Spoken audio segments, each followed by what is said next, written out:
Hello everyone, it's been a really long time since we've posted videos. I mean, I think we were almost gone for about a month, and it's been crazy. We got real lives too, boo! So, we're so sorry that we've been MIA for a little while, but we're back. And I know this week's been a little crazy, but this video will hopefully make up for it. I know it will for a fact. I'm telling you guys this because this is a week of firsts. I mean, it's our first week back in about a month. And it's our first guest Joystick Jockey has joined us this week. And this is going to be our first double feature video, so it's going to be awesome. So just sit back, relax, and enjoy this video. Put a lot of work into this, and I think you guys will really enjoy it, so let's get into it. Hey everyone, this is Daniel E. with Joystick Jockeys. For this video, Sweet and I will kind of be combining our awesomeness to give you one review of Marvel vs. Capcom 3, because it is such a big, one of those titles that's been out for a couple months now, and there was so much anticipation and so many expectations for it. It's just too much for one jockey to handle.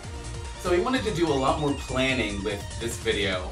We're going to divide the video up into 5 different sections. We're going to talk about gameplay, obviously, the character roster, the overall accessibility of the game, our overall expectations and whether they were met or not, and of course, our closing catty and adorable comments. Sweet and I are splitting this video because Sweet's much more of a hardcore fighting game player than I am. I'm much more casual of a fighter gamer, I guess. I'm more, RPGs, adventure-y things. But whenever, I have the ability to play as Tron Bonne to beat the crap out of other people outside of Mega Man Legends, I'm all for it. So I'm kind of taking the casual perspective when it comes to talking about Marvel vs. Capcom 3. And I'm taking the more hardcore approach. So enough with the setup and everything, let's just get onto it.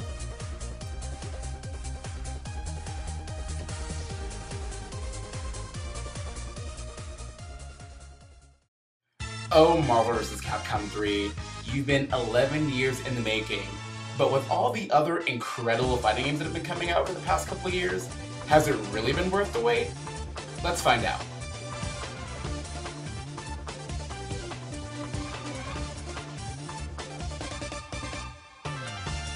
When it comes to the actual gameplay, it's very frantic, and sometimes it's hard to keep track of everything that's going on at the screen at once, especially when you can have 6 characters doing hyper combos all at once on the same screen. You kind of get lost in all these like snazzy, pretty graphics and combos and characters doing 800 things. And while it is very pretty to look at, sometimes it just gets too much, and you have no idea what's going on, or where your character is, or what move you're doing, or what the enemy is doing. I definitely do agree with Danny on this one. The game is very fast. But if you're familiar with Marvel vs. Capcom 1 and 2, both those games are really fast as well. So for someone that has a little bit more experience going into it, it's going to be a little bit easier for you to transition to playing this game, let's say from playing BlazBlue or Super Street Fighter 4 or whatever. It's way faster than those games, mind you, but you should be able to handle it. The gameplay is interesting because you can kind of button mash your way through, but when you face off against a more skilled player, that's not always, the way to victory. You actually need some semblance of strategy and switching characters in and out, and the counters and the crossover counters and air team counter things and all that crazy stuff.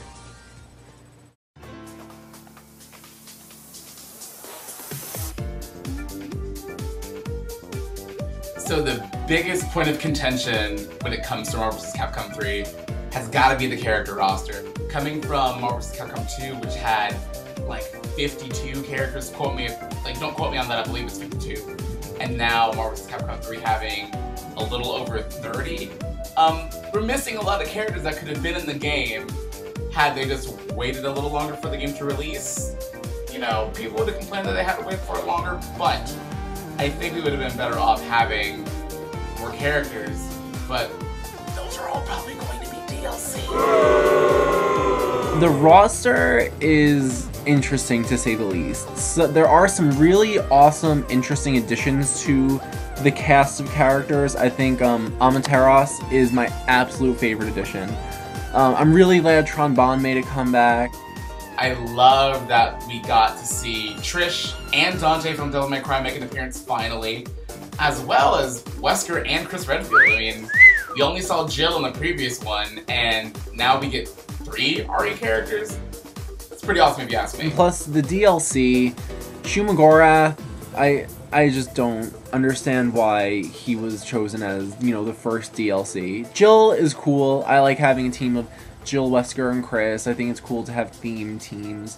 But I just felt that the roster, for being so scaled back, they didn't really give fans the characters that they wanted. They gave them these kind of random here and there. I mean, Dormammu and Taskmaster. Like, I've never heard of those characters before Marvel vs. Capcom. I mean, I'm not like an avid reader of Marvel comics, but I've read here and there, and I've never heard of those characters before. Oh, and MODOK, who I've seriously played against once in ever playing online. One MODOK opponent I've ever faced.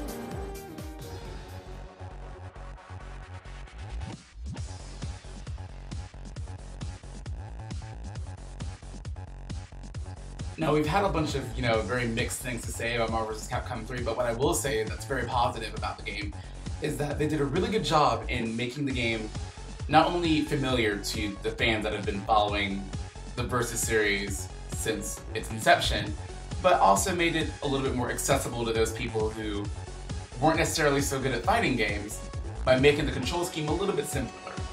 Because before, most of the Street Fighter games were on a 6-button layout, but Marvel vs. Capcom 3 is on a 4-button layout. There's only a light, medium, and heavy attack, and a special button as opposed to light, medium, heavy kick, and light, medium, heavy punch. So it's a little bit easier, more streamlined for the casual gamer. So I can see how more hardcore gamers can really use this new scheme to their advantage and really make the most of it, while it's not too scary for newcomers and casual gamers to kind of approach it and, you know, learn their way through it, learn the combos. And the thing is, any combo you can think of, as long as your hand can move that quickly, you can pretty much pull it off. You can pull off these crazy combos, calling in assists to bounce them off the wall or bounce them off the floor, and continue doing combos. It's crazy, and, you know, being on the tail end of a butt whooping kind of sucks, but when it's done by someone who, like, very gracefully beats the crap out of you, it's not too terrible. Just so that the video isn't, you know, 15 minutes long, because we've held you guys long enough talking about Marvel vs. Capcom, we're gonna put the last 2 bits of our review together in one go. So we're gonna knock it on out so you guys can go about the rest of your lives, even though you just love hanging out with us. I mean, really.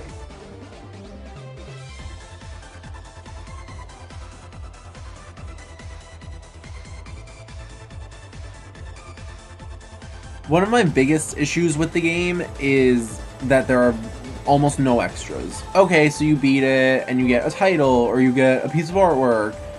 There's just nothing extra once you've played for arcade mode, which kind of goes against their whole we want to cater to everyone feel, because there's no story for arcade mode, even though that we were promised it. Well, promised, but they said that they were going to put it in. And lo and behold, it's 1 fight, 2 fights, 6 fights later, you're fighting Galactus at the end. So, I think that's kind of an interesting contradiction, where they want to cater to everyone and make it really accessible and fun for casual gamers, but casual gamers may not always, you know, find enjoyment out of beating the crap out of 6 teams and then a final boss without any sort of story or semblance or plot or anything. There's no spectator mode, which I think is completely ridiculous, because it's boring as crap sitting in a lobby with 8 people watching 2 cards bouncing against each other. It's stupid, and come on now. Marvel vs. Capcom 2 had it, so what's the problem here with Marvel vs. Capcom 3? The other thing is downloadable content, more characters. It just feels like we're getting these piecemeal, crappy things to hold us over for something that's never gonna come. Shadow battles, really? We're paying for more opponents to fight? Is that some sort of pathetic joke? Costume packs, really? We'd much rather have more characters, more content, than another pretty skin to put on one of our favorite characters. And in closing, were my expectations met for Marvel vs. Capcom 3? Yes and no, honestly. I said this before, I said this about Super Street Fighter 4, Street Fighter 4, when all that stuff came out. I'm happy those games even exist. The fact that Capcom saw the demand for this game that people have been playing for years to come back with a new version for a new generation of players is absolutely phenomenal to me, and it's absolutely fantastic, and I'm glad the game is out for people to play. The game is a ton of fun. It's a lot more fun than I thought it would be, but it certainly isn't what I was expecting 100%. So I guess I had high expectations, but who wouldn't when it's been 11 years since the previous version of the game? I mean, wouldn't you? Is there a lot of content to it? Not particularly. The problem is overall that the game, there were a lot of mixed messages sent. They want it accessible to everyone, they want to make this really cool, fun community, and, you know, they want it to be all about fan service. Well, it's not all about fan service, it's all about profits. And the fans will gladly buy things that we want, but Capcom's not giving us anything. And you really want it to be fun for casual gamers, but, you know, a casual gamer isn't gonna sit there to beef up their online score. They're gonna, you know, want to play through a story mode or something and, you know, see what happens. But there is no story mode. So it just feels like there was so much hype and like a decade's worth of expectation for this game that just kind of feels very bare bones, and it feels like a big contradiction between the product that we received and all the messages and the advertising that Marvel and Capcom were sending us. They're like, this is going to be a great game with, you know, that's awesome, with all these awesome characters. And it's like, you get it, and it just feels stripped down, and it's fun, but it doesn't feel like the complete package that it should have been. For a game that's been this long, like, we've been waiting for a decade for this game, and it just does not feel like, you know, that the package was given to us. And we were willing to pay for it, too. And it was just, you know, it was whatever. They're like, we'll give it to you, and then we'll just charge you for more stuff later. Okay, so we've talked your head off about Marvel vs. Capcom 3, so I'm gonna go ahead and let you guys go. So as always, like the video below, and let us know what you think. If you guys love Marvel vs. Capcom, if you hate it, indifferent, we want to hear from you. We want to get your comments, your feedback, and everything. Communicate with us so we can talk back to you guys directly and all that fun stuff. So stay tuned for more. There's a lot of really awesome stuff coming out in the next couple months that we're going to talk about, because I know I'm real excited about what's going to happen this year. I need another job. I need some money so I can buy all these games. So until next time, lovelies, happy gaming, and we'll see you next time. Mwah!